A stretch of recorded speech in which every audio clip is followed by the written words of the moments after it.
Good morning students. आज हम आपकी प्रथम पुस्तक सृजन के पाठ 16 ममता, जो कि जयशंकर प्रसाद द्वारा लिखित है, के बारे में विस्तार से अध्ययन करेंगे। सबसे पहले हम जयशंकर प्रसाद के जीवन को जानते हैं। इनका जन्म सन 1889 ईस्वी में हुआ और मृत्यु सन 1937 ईस्वी में हुई। जयशंकर प्रसाद वाराणसी के एक छोटे से स्थान पर पैदा हुए थे, लेकिन एक संपन्न परिवार में पैदा हुए थे। बचपन में ही, बहुत कम आयु में ही इनके पिता की मृत्यु हो गई और पूरे घर का जो उत्तरदायित्व था वो इन्हें निभाना पड़ा। इसीलिए इन्होंने अपनी औपचारिक शिक्षा मात्र 8वीं तक ही प्राप्त की थी। मात्र 8वीं तक औपचारिक शिक्षा प्राप्त करने के बाद भी इन्होंने संस्कृत, पाली, हिंदी, उर्दू व अंग्रेजी भाषा साहित्य का विशद ज्ञान स्वाध्याय से प्राप्त किया। जयशंकर प्रसाद बहुमुखी प्रतिभा के धनी थे। इन्होंने छायावादी युग को बहुत चरम तक पहुंचाया। यानी छायावादी युग जो माना जाता है उसमें 4 प्रमुख स्तंभ माने जाते हैं। उनके अंतर्गत जयशंकर प्रसाद को सर्वोत्कृष्ट स्थान पर रखा जाता है।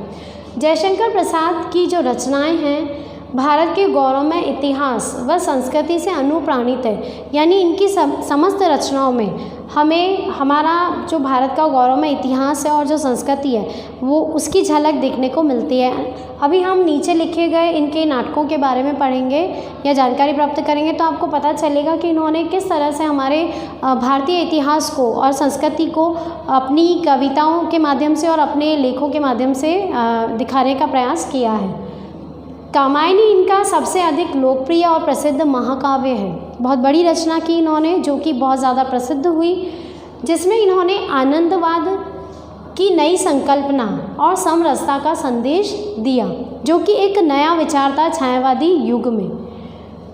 प्रेम, समर्पण, कर्तव्य और बलिदान की भावना इनकी समस्त कहानियों में मिलती है। यानी इनकी जो कहानियाँ हैं उनको पढ़ने के बाद में हम उनसे प्रेम, समर्पण, कर्तव्य और बलिदान की भावना सीखते हैं। अब बात करते हैं इनकी प्रमुख रचनाओं की। क्योंकि ये बहुमुखी प्रतिभा के धनी थे तो इन्होंने काव्य रचनाएं भी की और साथ में गद्य विधाओं में भी अपना योगदान प्रदान किया। सबसे पहले हम इनकी काव्य रचनाएं देखते हैं। झरना, आंसू, लहर, कामायनी, प्रेम प्रतीक। फिर बात करते हैं इनके द्वारा लिखित नाटकों की, जो कि बहुत ज़्यादा संख्या में लिखे गए। स्कंदगुप्त, चंद्रगुप्त, ध्रुव स्वामिनी, अजातशत्रु, प्रायश्चित, सज्जन। ये प्रारंभ के कुछ नाटक तो हमारे भारतीय इतिहास और संस्कृति से जुड़े हुए ही हैं। फिर है छाया, प्रतिध्वनि, आकाशदीप, इंद्रजाल। ये इनकी प्रमुख कहानियाँ हैं। इसके अलावा बहुत सारी कहानियाँ हैं। कंकाल, तितली, इरावती, ये इनके द्वारा लिखित प्रमुख उपन्यास हैं। अब हम आते हैं हमारे पाठ ममता पर। ममता जो पाठ है उसमें एक ऐसी स्त्री का वर्णन है जो कि अपने कर्तव्य से विमुख नहीं होती है। हुमायूं युद्ध में हार जाता है और वो ममता के पास शरण लेने आता है। वो मुगल था, लेकिन फिर भी ममता अतिथि देवो भव, या अपनी जो भारतीय परंपरा है कि हमें किसी मुसीबत में पड़े व्यक्ति की मदद करनी चाहिए, इसी भावना से वो हुमायूं को अपने घर में शरण देती है और हुमायूं उसके बदले उपकार के रूप में उसके लिए कुछ करना चाहता है।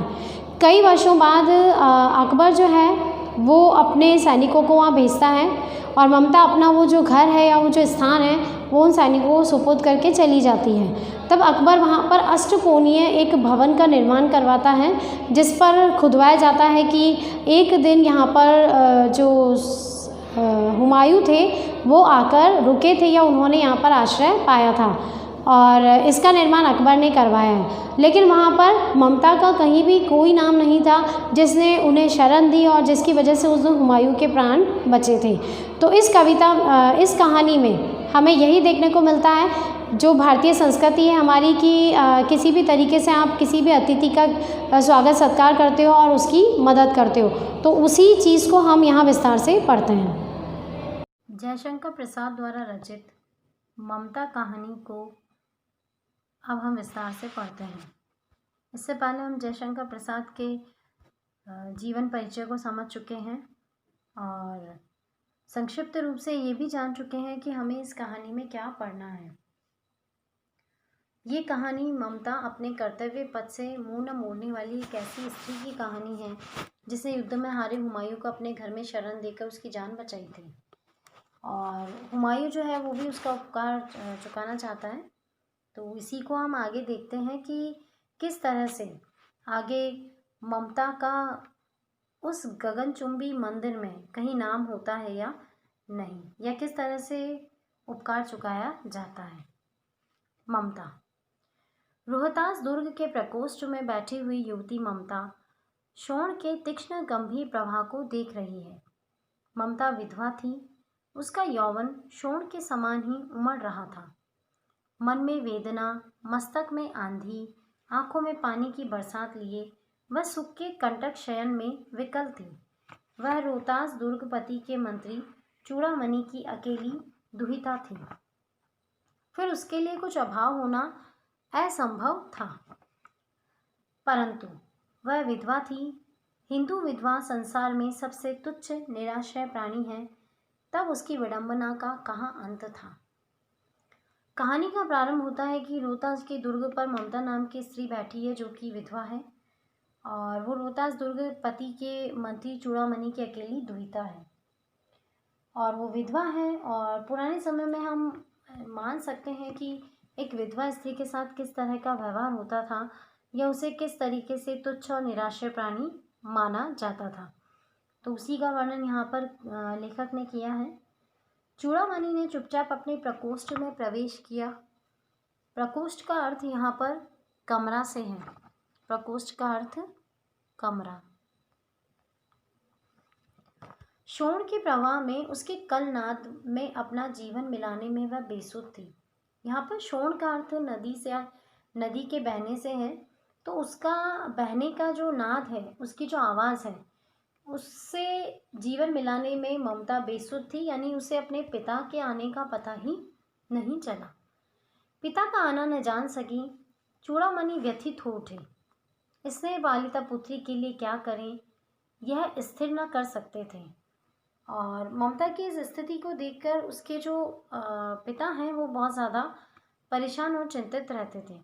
ऐसा प्राय होता, पर आज मंत्री के मन में बड़ी दुश्चिंता थी। पैर सीधे ना पड़ते थे। लेकिन ऐसा लग रहा था कि आज मंत्री जी जब अपने प्रकोष्ठ में अपने कमरे में लौटे हैं तो कुछ और ही चिंता लेकर वो दिखाई दे रहे हैं, और उसी चिंता के कारण उनके पैर जो हैं वो सीधे नहीं पड़ रहे, यानी बहुत ज़्यादा चिंतित नज़र आ रहे हैं। एक पहर बीत जाने पर वे फिर ममता के पास आए, यानी थोड़ा सा समय बीतने के बाद वो फिर से ममता के पास लौटे, यानी उसे कुछ कहना चाहते हैं लेकिन वो कह नहीं पा रहे थे।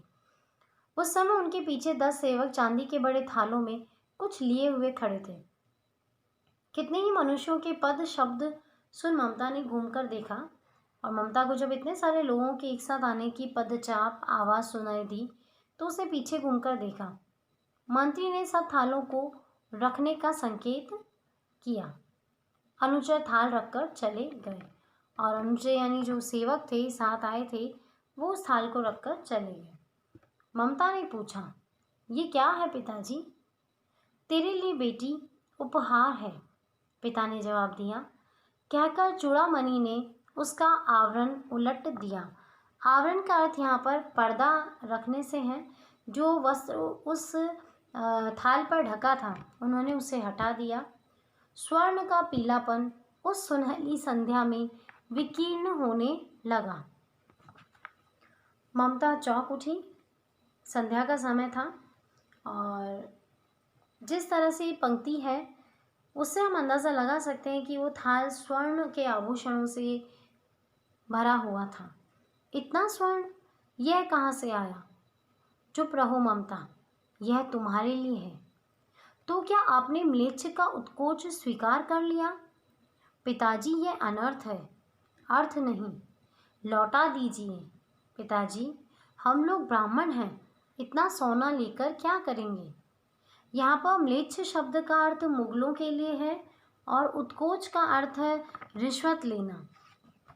तो यहाँ ममता की बात से पता चलता है कि उस दुर्ग को जीतने के लिए किसी मुग़ल सम्राट के द्वारा प्रयास किए जा रहे हैं, और क्योंकि उसके जो पिता हैं वो मंत्री हैं तो उन्हें शायद उत्कोच देकर, रिश्वत देकर, बहला फुसला कर अपना काम निकाला जा रहा है और ममता इस चीज़ के लिए मना करती है, उन्हें स्वीकार नहीं करती। इस पतनोन्मुख प्राचीन सामंत वंश का अंत समीप है बेटी। वो बताते हैं कि जिस सामंत वंश के अधीन हम रह रहे हैं, जिसके भरोसे हम रह रहे हैं, उसका अंत अब समीप आ चुका है। यानी एक दिन जो शेरशाह है वो इस रोहिताश दुर्ग पर आक्रमण करके इस पर अपना अधिकार जमा लेगा। तब हमें यहाँ से जाना होगा और तब न ये मंत्रित्व नहीं रहेगा। और भविष्य की दृष्टि से उन्होंने ये आयोजन किया है। इस पतनोन्मुख प्राचीन सामंत वंश का अंत समीप है बेटी। किसी भी दिन शेरशाह रोहिताशु पर अधिकार कर सकता है। उस दिन मंत्रित्व न रहेगा। तब के लिए बेटी, हे भगवान, तब के लिए, विपद के लिए यानी मुसीबत के लिए इतना आयोजन, परम पिता की इच्छा के विरुद्ध इतना साहस। पिताजी, क्या भीख न मिलेगी? क्या कोई हिंदू भूपृष्ठ पर न बचा रह जाएगा जो ब्राह्मण को 2 मुट्ठी अन्न दे सके? वो अपने पिता से प्रश्न करती है, क्या हमें भीख नहीं लगेगी, मिलेगी, भिक्षा नहीं मिलेगी? और आपने ईश्वर की इच्छा के विरुद्ध इतना गलत काम क्यों किया? और क्या इस भूमि पर कोई ऐसा नहीं होगा जो ब्राह्मणों को 2 मुट्ठी अन्न देकर उसका पालन कर सके? फेर दीजिए पिताजी, मैं काँप रही हूँ, इन्हें हटा दीजिए यहाँ से। इसकी चमक आंखों को अंधा बना रही है। मूर्ख है, कहकर चूड़ामणि चले गए। और ममता की जो आपत्ति थी उन्हें स्वीकार नहीं थी, तो वो वहाँ से चले जाते हैं। दूसरे दिन जब डोलियों का तांता भीतर आ रहा था, ब्राह्मण मंत्री चूड़ामणि का हृदय धक धक करने लगा। वह अपने को रोक न सका। उसने जाकर रोहिताश्व दुर्ग के तोरण पर डोलियों का आवरण खुलवाना चाहा। पठानों ने कहा, यह महिलाओं का अपमान करना है।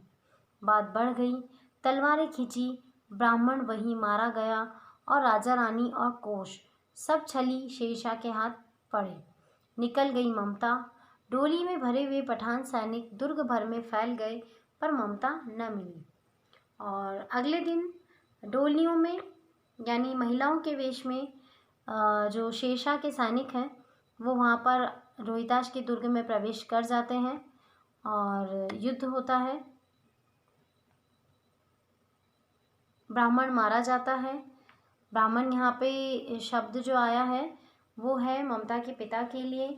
जो राजा रानी है उनकी भी मृत्यु हो जाती है और जो कोष है, खजाना है, वो भी उस शेरशाह के द्वारा छल लिया जाता है। और ममता भाग चुकी होती है, उसे सब सैनिक ढूंढ रहे होते हैं लेकिन वो कहीं नहीं मिलती है। ये हमने इस कहानी का पहला भाग पढ़ा। अब प्रारंभ होता है दूसरा भाग, जो कि काफ़ी सालों बाद का है, कई वर्षों बाद का है। काशी के उत्तर धर्मचक्र विहार मौर्य और गुप्त सम्राटों की कीर्ति का खंडर था। भग्न चूड़ा, तृण गुल्मों से ढके हुए प्राचीर, ईंटों के ढेर में बिखरी हुई भारतीय शिल्प की विभूति ग्रीष्म की चंद्रिका में अपने को शीतल कर रही थी। जहाँ पंचवर्गीय भिक्षु गौतम का उपदेश ग्रहण करने के लिए पहले मिले थे, उसी स्तूप के भग्नावशेष की मलिन छाया में एक झोंपड़ी के दीपालोक में एक स्त्री पाठ कर रही थी। क्या आप पहचान सकते हैं कि ये स्त्री कौन है? हाँ, ये स्त्री वही ममता है जो उस समय वहाँ से अपनी जान बचाकर भाग गई थी। अनन्याश्चिंत यंतो माम ये जना पर्युपास्ते। वो पाठ करते करते अचानक से रुक जाते हैं। पाठ रुक गया। एक भीषण और हताश आकृति दीप के मंद प्रकाश में सामने खड़ी थी। उसे हल्की सी दीपक की लौ में ऐसा प्रतीत होता है जैसे कि कोई छाया सामने आ गई हो, यानी किसी व्यक्ति के आगमन का आभास ममता को यहाँ पर हुआ है और वो एक टूटी फूटी सी झोपड़ी में जीवन यापन कर रही है। स्त्री उठी, उसने कपाट बंद करना चाहा, कपाट का अर्थ दरवाज़ा, परंतु उस व्यक्ति ने कहा, माता मुझे आश्रय चाहिए। लेकिन उस व्यक्ति ने माता संबोधन के साथ में ममता से आश्रय मांगा। तुम कौन हो? स्त्री ने पूछा। मैं मुगल हूँ। चौसा युद्ध में शेरशाह से विपन्न होकर रक्षा चाहता हूँ। चौसा का युद्ध चल रहा है जिसमें वो शेरशाह से हार रहा है। तो वो कहता है कि मैं शेषा से विपन्न होकर रक्षा चाहता हूँ, यानी शेषा ने मेरा सब कुछ लूट लिया है। इस रात अब आगे चलने में असमर्थ हूँ और अब मेरी स्थिति नहीं है कि मैं और आगे पैदल जा सकूँ। सैनिक मेरा पीछा कर रहे हैं, मुझे अपनी जान बचानी है। क्या, शेरशाह से? इससे ने अपने होठ काट लिए। क्यों? क्योंकि शेरशाह की वजह से ही उसे इस स्थिति तक पहुंचना पड़ा था। हाँ माता, परंतु तुम भी वैसे ही क्रूर हो। वही भीषण रक्त की प्यास, वही निष्ठुर प्रतिबिंब तुम्हारे मुख पर भी है। सैनिक, मेरी कुटी में स्थान नहीं, जाओ कहीं दूसरा आश्रय खोज लो। एक क्षण के लिए तो ममता थोड़ी सी उसके प्रति अपनी कृपा दिखाने का प्रयास करती है, लेकिन सहसा ही वो से कहती है कि तुम भी तो क्रूर हो, तुम भी तो युद्ध करते हो, तुम भी लोगों को मारते हो, तुम में भी रक्त की प्यास है, तुम भी निष्ठुर हो और तुम्हारे मुख पर भी वही निष्ठुरता नज़र आ रही है जो शेषा के मुख पर है। तो मेरी कुटिया में तुम जैसे व्यक्ति के लिए कोई स्थान नहीं है। तुम यहाँ से जा सकते हो और कोई दूसरा आश्रय या दूसरी जगह खोज लो। तब मुगल फिर कहता है, गला सूख रहा है, साथी छूट गए हैं, अश्व गिर पड़ा है, इतना थका हुआ हूँ, इतना। कहते कहते वह व्यक्ति धम से बैठ गया और उसके सामने ब्रह्मांड घूमने लगा। उस व्यक्ति की स्थिति बहुत ज़्यादा खराब थी, वो बहुत ज़्यादा थका हुआ था। कहते कहते उसका गला सूख रहा था, उसके साथी पीछे छूट चुके थे, उसका घोड़ा जो है वो भी उसका साथ छोड़ चुका था और वो बहुत ज़्यादा थका हुआ था कि वो ये बात कहते कहते दम से नीचे बैठ जाता है। ऐसा लगता है जैसे कि उसका सिर चकरा गया, उसे चक्कर आ गए, वो गिर पड़ा या बेहोश हो गया। स्त्री ने सोचा, यह विपत्ति कहाँ से आई? वो ये सोचती है कि ये पुरुष कहाँ से आया है, मैं क्या करूँ? उसने जल दिया, पानी पिलाया, मुगलों के प्राणों की रक्षा हुई। वह सोचने लगी, ये सब विधर्मी दया के पात्र नहीं। और वो उस मुगल के बारे में भी सोचती कि ये भी विधर्मी है, ये भी दया करने योग्य नहीं है। मेरे पिता का वध करने वाले आतताई और ऐसे ही निर्मम लोगों ने मेरे पिता की हत्या भी की थी। घृणा से उसका मन विरक्त हो गया और विरक्त का अर्थ होता है उदासीन। तो यहाँ घृणा से उसका मन जो है वो उदासीन हो गया, यानी उस व्यक्ति के मदद करने के लिए उसके मन में कोई भावना उत्पन्न नहीं हो रही थी। स्वस्थ होकर मुगल ने कहा, माता तो मैं फिर चला जाऊं। स्त्री विचार कर रही थी, मैं ब्राह्मणी हूँ, मुझे तो अपने धर्म अतिथि देव की उपासना का पालन करना चाहिए। वो कहती है कि मैं ब्राह्मण हूँ और मेरा धर्म है कि मेरे लिए जो अतिथि है वो देव के समान है, देवता के समान है, तो मुझे अपने आतिथ्य का पालन करना चाहिए। परंतु यहाँ नहीं, ये सब विधर्मी दया के पात्र नहीं। परंतु ये दया तो नहीं, कर्तव्य करना है तब। और वो अपने आप से ही प्रश्न करती जा रही है और अपनी उलझन में उलझती जा रही है। एक मन से वो कहती है कि नहीं, मुझे अपना कर्तव्य निभाना चाहिए, दूसरी मन से कहती है कि नहीं, ये विधर्मी है, ये दया का पात्र नहीं है और दया करना कर्तव्य है। तो इस उलझन में ही वो सोचती रहती है। मुगल अपनी तलवार टेक कर खड़ा हुआ। ममता ने कहा, क्या आश्चर्य है कि तुम भी छल करो, ठहरो। और सोचती है कि कोई भरोसा नहीं किया जा सकता, हो सकता है तुम भी मेरे साथ छल कर लो। छल नहीं, तब नहीं, स्त्री, जाता हूँ। तैमूर का वंशधर स्त्री से छल करेगा? जाता हूँ, भाग्य का खेल है। तब वो बताता है कि वो तैमूर वंश का है और अपनी तरफ से वो ये विश्वास दिलाने का प्रयास भी करता है कि नहीं, मैं जिस वंश का हूँ उस वंश में स्त्रियों के साथ छल नहीं किया जाता है, लेकिन मैं तुम्हें कैसे विश्वास दिलाऊँ, ये शायद मेरे भाग्य का खेल है कि तुम मुझ पर विश्वास नहीं करोगी। ममता ने मन में कहा, यहाँ कौन दुर्ग है, यहाँ कौन सा बड़ा सा दुर्ग है जो मैं तुम्हारी रक्षा कर सकूं?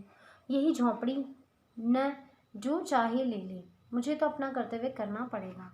तो वो सोचता है कि ठीक है, यहाँ कौन सी धन संपत्ति गड़ी है, तुम्हें इस छोटी सी टूटी फूटी झोंपड़ी लेनी है तो तुम ले लो, मुझे मेरा कर्तव्य करना पड़ेगा और मुझे तुम्हें सुरक्षित करना पड़ेगा। वह बाहर चली आई और मुगल से बोली, जाओ भीतर, थके हुए भयभीत पथिक, तुम चाहे कोई हो, मैं तुम्हें आश्रय देती हूँ। और वो उससे उसका परिचय भी नहीं पूछती है और उसे कह देती है कि तुम थके हुए हो, भयभीत हो, तो हे पथिक, हे राहगीर, तुम अंदर जाओ और विश्राम कर लो, मैं तुम्हें आश्रय दे देती हूँ। मैं ब्राह्मण कुमारी हूँ, सब अपना धर्म छोड़ दें तो मैं भी क्यों छोड़ दूं। और स्वयं को संबोधित करते हुए बोलती है कि मैं ब्राह्मण कन्या हूँ और दूसरों की तरह मैं अपने कर्तव्य को नहीं छोड़ सकती। मुगल ने चंद्रमा के मंद प्रकाश में वह महिमा में मुखमंडल देखा, उसे मन ही मन नमस्कार किया और उसे ममता को आदर भाव से नमस्ते किया, उसका आदर किया। ममता पास की टूटी हुई दीवारों में चली गई। भीतर थके पथिक ने झोंपड़ी में विश्राम किया और वो पथिक उस झोंपड़ी में जाकर विश्राम करने लगा। प्रभात में खंडहर की संधि ने ममता ने देखा, सैकड़ों अश्वारोही उस प्रांत में घूम रहे हैं। वह अपनी मूर्खता पर अपने को कोसने लगी और प्रातःकाल उस खंडहर की तरफ से ममता ने देखा तो कई अश्वारोही यानी घोड़े पर सवार लोग उस जगह पर घूम रहे थे। तो उसे बड़ा अफसोस हुआ कि मैंने गलती की, अपनी मूर्खता की। अब उस झोंपड़ी से निकलकर उस पथिक ने कहा, मिर्जा मैं यहाँ हूँ। और वो व्यक्ति समझ जाता है कि ये मेरे सैनिक हैं और मुझे ढूंढ रहे हैं। शब्द सुनते ही प्रसन्नता की चित्कार ध्वनि से वह प्राण गूंज उठा और जैसे ही वो सभी लोग देखते हैं कि अरे हमारा राजा जिंदा है तो खुश हो जाते हैं। ममता अधिक भयभीत हुई और ममता बहुत ज़्यादा भयभीत हो जाती है। पथिक ने कहा, वह स्त्री कहाँ है, उसे खोज निकालो। और वो पथिक राहगीर जो था वो कहता है कि उस स्त्री को ढूंढो। ममता छिपने के लिए अधिक सचेष्ट हुई और ममता घबरा जाती है कि शायद वो उसके साथ कुछ गलत करने के लिए उसे खोज रहे हैं, जबकि वह व्यक्ति उसे धन्यवाद देना चाहता था और इसीलिए उसे खोजने का प्रयास किया। वह मृगदाव में चली गई और वो आगे जंगल में चली जाती है। दिन भर उसमें से न निकली। संध्या में जब उन लोगों के जाने का उपक्रम हुआ तो ममता ने सुना और शाम तक वो लोग उसे ढूंढते रहे। और जब जाने का समय हुआ तब ममता ने उस पथिक के द्वारा किसी घुड़सवार को कहते हुए सुना, मिर्जा उस स्त्री को मैं कुछ दे न सका, उसका घर बनवा देना, क्योंकि मैंने विपत्ति में यहाँ विश्राम पाया था, यह स्थान भूलना मत। इसके बाद वे चले गए और वह मिर्जा से अपना आदेश देकर जाता है कि मैं उस स्त्री को कुछ न दे सका, न उसे धन्यवाद दे सका और न ही उसके लिए कुछ कर सका। तो तुम उसकी जो टूटी फूटी झोंपड़ी है उसके स्थान पर घर बनवा देना, क्योंकि विपत्ति में उसने मेरी सहायता की और मैंने यहाँ विश्राम पाया है। और वो वहाँ से चले जाते हैं। चौसा के मुगल पठान युद्ध को बहुत दिन बीत गए। ममता अब 70 वर्ष की वृद्धा है। वह अपनी झोंपड़ी में एक दिन पड़ी थी, यानी सो रही थी। शीतकाल का प्रभात था, सर्दियों के दिन का प्रातः का समय है। उसका जीर्ण कंकाल खांसी से गूंज रहा था। ममता की सेवा के लिए गांव की 2-3 स्त्रियां उसे घेर कर बैठी थी, क्योंकि वह आजीवन सबके सुख दुख की सहभागिनी रही। और ममता की क्योंकि एक आदत थी कि वो सभी की मदद किया करती थी, सबके सुख दुख में सहभागी बनती थी, इसीलिए आज गांव की 2-3 स्त्रियां जब आज उसे सेवा की आवश्यकता है तो उसकी सेवा में लीन है। ममता ने जल पीना चाहा, एक स्त्री ने सीपी से जल पिलाया। सहसा एक अश्वारोही उसी झोंपड़ी के द्वार पर दिखाई पड़ा। वो अपनी धुन में कहने लगा, मिर्जा ने जो चित्र बनाकर दिया है वह तो इसी जगह का होना चाहिए। और वो देखने लगा, शायद वो उसी स्थान को ढूंढने आया था। वह बुढ़िया मर गई होगी। अब किससे पूछूं कि एक दिन शहंशाह हुमायूं किस छप्पर के नीचे बैठे थे। यह घटना भी तो 47 वर्ष से ऊपर की हुई। आज हम देख सकते हैं कि 47 साल बाद उस स्थान की खोज की जा रही है, जबकि हुमायूं ने उसी समय कह दिया था कि इस झोंपड़ी को सुधरवा देना। लेकिन 47 साल बाद मिर्जा ने जो चित्र बनाकर दिया है, नक्शा बनाकर दिया, उसके आधार पर उस जगह को ढूंढा जा रहा है। ममता ने अपने विकल कानों से सुना। उसने पास की स्त्री से कहा, उसे बुलाओ। अश्वारोही पास आया, वो घुड़सवार पास आया। ममता ने रुक रुक कर कहा, मैं नहीं जानती कि वह शहंशाह था। और ममता को अभी पता चलता है कि जिस व्यक्ति को उसने स्थान दिया, आश्रय दिया, मदद की, वो शहंशाह हुमायूं थे या साधारण मुगल। पर एक दिन इसी झोंपड़ी के नीचे वह रहा और वह उस घुड़सवार को उस स्थान के बारे में बताती है। मैंने सुना था कि वह मेरा घर बनवाने की आज्ञा दे चुका था, और वो ये भी कहती है कि उसने उस समय ही मेरा घर बनाने की आज्ञा दी थी। भगवान ने सुन लिया, मैं आज इसे छोड़े जाती हूँ और मैं अब इस स्थान को छोड़ देती हूँ। अब तुम इसका मकान बनाओ या महल, मैं अपने चिर विश्राम गृह में जाती हूँ। और चिर विश्राम गृह का मतलब है अपनी मृत्यु को प्राप्त करती हूँ। वह अश्वारोही अवाक खड़ा था। अवाक का अर्थ होता है आश्चर्य के साथ। बुढ़िया के प्राण पक्षी अनंत में उड़ गए और उसके देखते ही देखते उस बुढ़िया अर्थात ममता के जो प्राण थे वो उड़ गए या समाप्त हो गए। वहाँ एक अष्टकोण मंदिर बना और उस पर शिलालेख लगाया गया। अब उस झोंपड़ी को हटाकर वहाँ पर एक अष्टकोणीय मंदिर का निर्माण किया गया, जहाँ एक शिलालेख यानी पत्थर की शिला पर लेख खुदवाया गया। और वो लेख क्या था? सातों देश के नरेश हुमायूं ने एक दिन यहाँ विश्राम किया था।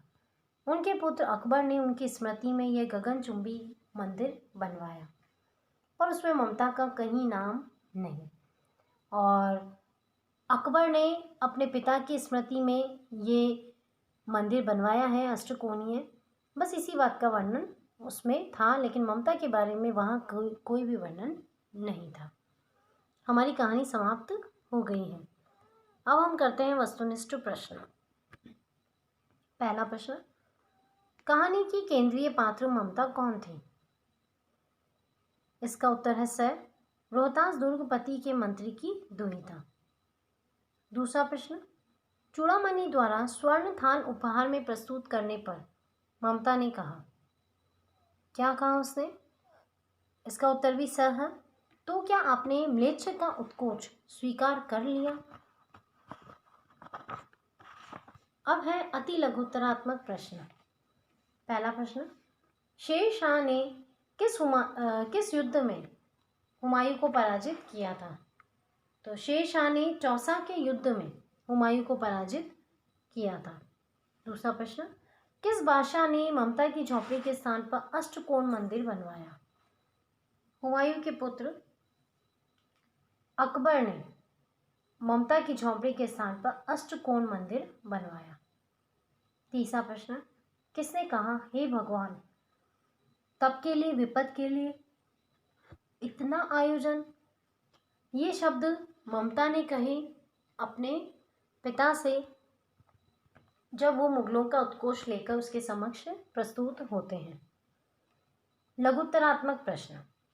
पहला प्रश्न, ममता ने स्वर्ण मुद्राओं का उपहार लेने से मना क्यों कर दिया?